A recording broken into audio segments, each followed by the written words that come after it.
What fool thing is Johnny doing now? Well, he's writing yet another Lee Hacklin mystery, and this one is called Logan's Runaway, Chapter 2. She was kidding, right? I placed my last letter tiles on the board. Towel, 8 points, and I'm throwing mine into the ring. Congratulations, Mom, you win again. She clapped her hands happily. I smiled and said, You're smarter than the average mama bear, Mom. I was in the house that I grew up in with my mother, Allison Hacklin. She who birthed me. Well, duh. She still lived there.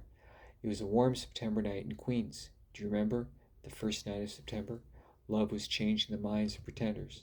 That great song by Earth, Wind and Fire was playing on my mother's teak-paneled Pioneer stereo system, state of the art for 1976, dear reader. Ah, vinyl, the apotheosis of sound should be heard, of how sound should be heard, in my unhumble and unsolicited opinion. Ding dong! Mom clutched her pearls and exclaimed, That's the doorbell. Are you sure, Mom? I think it's the garburator. From outside, Allison, it's him. Relax, Mom, it's okay, I'm good at this. No violence, Leland Hacklin. I just had the carpets cleaned.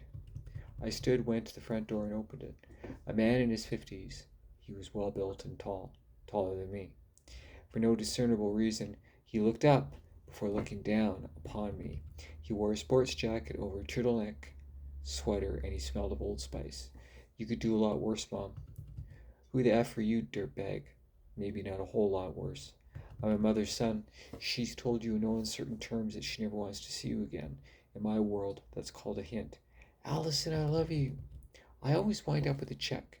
You fart in bed, and your breath stinks. Leave me alone once and for all. Fine, you're a fat, washed up hag. Anyway, I kicked his balls in, dragged him to his car, and put his face through his driver's side window. He's lucky that he caught me in a good mood. Otherwise, I would have killed him. For good measure, as my father liked to say, he was a carpenter, I broke several of his fingers. Before going back inside, I picked up the bouquet and the box of chocolates that were lying on Mom's welcome mat. I was dreading the inevitable and inexorable verbal shellacking I was sure to receive from my mother. Instead, when I went back inside, she took her former beau's gifts, stood on the balls of her feet, kissed my cheek, and put a cherry